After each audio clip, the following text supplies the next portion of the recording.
Can you tell me this film, Three Magic Words, where did the idea come from?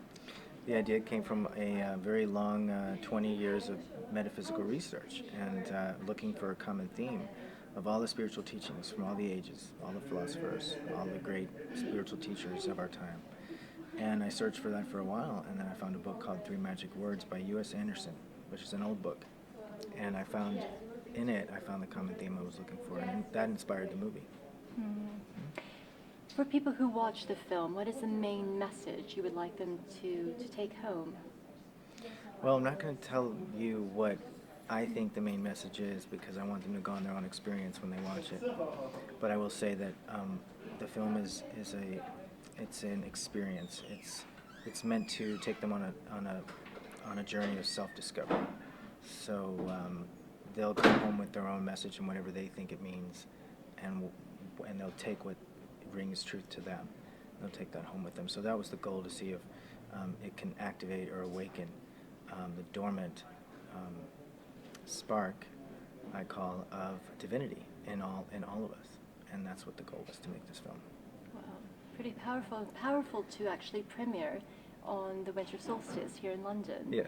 Where did that idea come from? Well, Dolores Cannon, who is in the film, had the idea to do it on December 21st because that date is so significant, astronomically, as we know, and the Mayan prophecies and the 26,000-year cycle that we're completing. So it's very significant, and it's very significant in the New Age community because they're all waiting for this new age of consciousness that we're heading into, where we're all going to supposedly get together in unity and love and really move into a higher consciousness. So I wanted to get the film done before that date, and Dolores said, let's do a premiere, and I did. I got it done. And then Dolores wanted to do a premiere, and I said, that's a great idea. Let's do a big party around the Earth's celebration into the Golden Age. And so we're doing it, and I think that we are heading into a Golden Age where we're all going to finally come together as one and start loving each other instead of fighting each other. So that's my hope from this. And how did you spend today? I went to Stonehenge this morning, bright and early, and it was interesting because there was a huge community, a huge conscious community of people all over the country, probably the world, that came in there, and they were singing, dancing, worshiping the sun coming up. It was beautiful, and it was great to be with that. I feel like family when I'm there. It's just such loving beings. They're all waiting and hoping for a better world, and the transition is supposed to be today. So I hope we did it. I mean, all these concepts, they're very familiar to people within spiritual communities, spiritual circles. But what would a person who doesn't have any experience with any of this, what would you hope that today would change for that person? Yeah, I would say use this day as a marker, because you've heard of December 21st, 2012. Not the end of the world, but a new beginning, a new hope for mankind, for a better world. And you can use it as a marker because we've all been expecting change. And I think that enough people, because we've been expecting a shift on this date, that collective conscious will shift the way we think. Because we're looking now for something better, a cleaner, sustainable world, a more peaceful world, a more loving world. There's no more war about religion and land, and that we come together as one. So I don't see how anyone could think that message is woo-woo or out there, because we're talking about ending all war.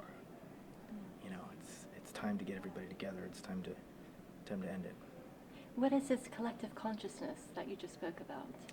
They say if just a small percentage of the planet shifts in their consciousness, that everyone else will. The 100th monkey theory. So 25%, even less, they say, just shifts in the way they think, the way they react, the way they, how they treat each other, then everyone else will start to follow, because it's just the way things are. So. For you, what has been the most important spiritual tool or spiritual practice in your own life, in your personal life? Meditation, absolutely. That's all. Why is that? Because Can you start with meditation? I can. A lot of people hear that word and they don't believe that they can get anything out of it because they've tried it or they won't try it. But it's really simple. Google it. It's a real thing. It's about sitting still and quieting the mind and letting go of all the crazy thoughts that you have throughout the day. If you don't do that, you're going to just be a walking crazy thought. And you're not going to take time to really just be one with nature and your environment and your family and people around you. And you know, it really has been a big help for me in my life to be a happier person and not so worried out, carrying my worries around with me all the time. So that was really a big change for me. What's your top tip for mind-blowing meditation? Just sit still, 30 minutes, and let the thoughts go. Just let them go through and watch them. If you're thinking too much and you say, oh, I can't do this, you are doing it because you have to think those thoughts to get rid of them, right? So that's what I tell people. And then you can do it for an hour after when you get better at it. You do it for 2 hours. So it's it takes some practice. But I think if everybody starts doing that, everybody will start to understand what the shift in consciousness really means, and they'll start doing it themselves. You've been called Hollywood's first metaphysical director. Is this a first film for you? This is my first feature film. I did. Is it one of many coming up? It is. I have many projects that I plan to do after this one that are in development, yeah. All metaphysical. Okay. Yes, the first metaphysical filmmaker. I would call myself that because I don't see anybody else doing this. I don't see anyone else. I think people think of spiritual films and faith films. Faith and spirituality is a main category on Netflix, and they think of religion. So I think it's time to start learning what spirituality is, how it is different than religion. There's a big difference. You know, I like to say religion divides, spirituality unites. That's beautiful. I really like that. Yeah. That's So really nice. it's time to understand the difference. Absolutely. Okay. When things are hard going for you, where does that inner strength come from for you? What is the thing inside of you that helps you pick yourself up and carry on? Just knowing that I'm part of a higher source, a higher consciousness, that I come from, and that I am that, and everybody else is that, and we're just here to experience and have a good time. Challenges, I take them head on. I love challenges. Without them, life would be boring. So I don't believe in failure.